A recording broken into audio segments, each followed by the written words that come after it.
The question is, from where do all the seeds come from, and what sort of entity created this, correct? So as we understand, again, going to our scriptural sources, there's a beautiful verse in chapter 14, text 4 of the Bhagavad Gita.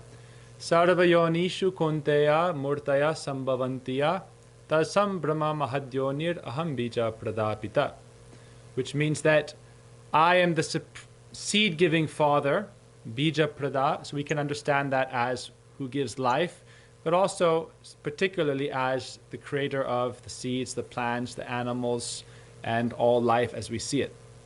Sarvayonishu kunteya means, Sarvayonishu means of all kinds of species. So that includes, in our Vedic understanding of life, all manifested living entities have both bodies as well as a conscious spiritual essence. So even a plant is coming from a seed, but there's also that seed of life implies there is some kind of life force within it.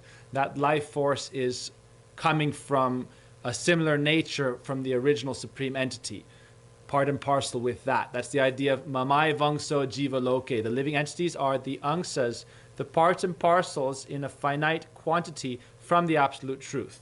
So it's called anuchetanya, finite consciousness, infinite consciousness. And that's why the body is described to be the field of experience, and therefore God is able to understand what is going on with everyone because it is all his field of experience, because he is the infinite consciousness and we are the finite. Therefore our body and our environment is our field of activities and awareness. So the seeds of all things come from that original source. Brahma means the absolute truth. We understand it to be full of consciousness, a personal feature as well.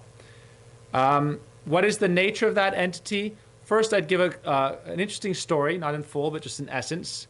It's described that at the beginning of creation, there is God sees that everything comes into being, and he witnesses the fact that everything is in competition and, in essence, trying to eat each other.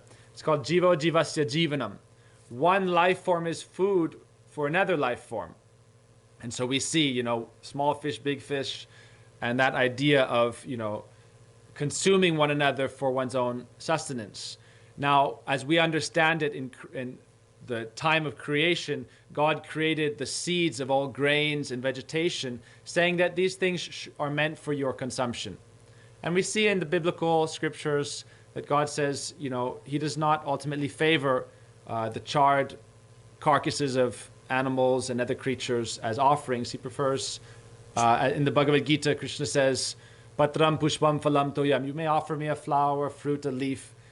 Ultimately, according to one's level of consciousness, one can offer all these different things. But ultimately, as we understand it in Hinduism, God does not want us to harm other higher elevated conscious beings.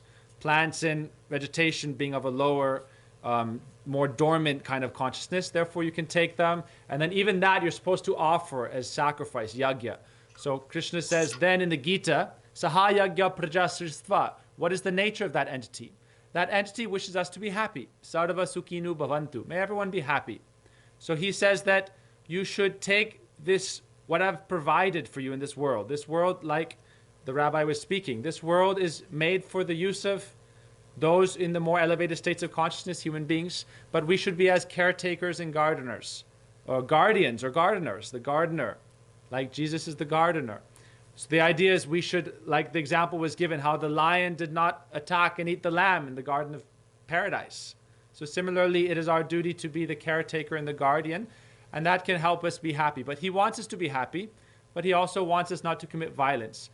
Violence is the root of sin, and for a violent act, we have to receive a karmic reaction. So therefore, we understand that even if we are to eat plants and vegetation, that is also sinful if we're only doing it for our own selfish interests. Therefore, we offer everything as an oblation to the Absolute, and then accept his mercy as prasad.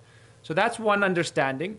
The idea of the origin of seeds being specifically grains and vegetation, fruits for our human consumption. Things like dairy as well, because it's kind of like a transformation of that energy. but his essential nature being that of ultimately desiring us to be happy. So that's the idea of spiritual development, is trying to achieve the state of bliss, ananda. So he says in the Bhagavad Gita, chapter 3, text 10, in the beginning of creation, the Lord of all creatures sent forth generations of men and demigods, along with sacrifices, and blessed them by saying, be thou happy by this yajna, or this offering, because its performance will bestow upon you all desirable things. And God is described to be the bestower of all, or fulfiller of all desires. Nityo nityanam chetanas chetanam eko bahunam yo vidadati kamam. He can satisfy all desires. But our understanding of the cause of pain and suffering in this world is when we experience pain and suffering, we don't blame it upon God or nature or reality or upon another. Rather, we understand it to be a reaction to our previous harmful activities towards others. Therefore, we should try to be following the principle of ahimsa, or non-harm. And if we can do that by offering everything, then it also achieves grace by being an offering towards the Absolute.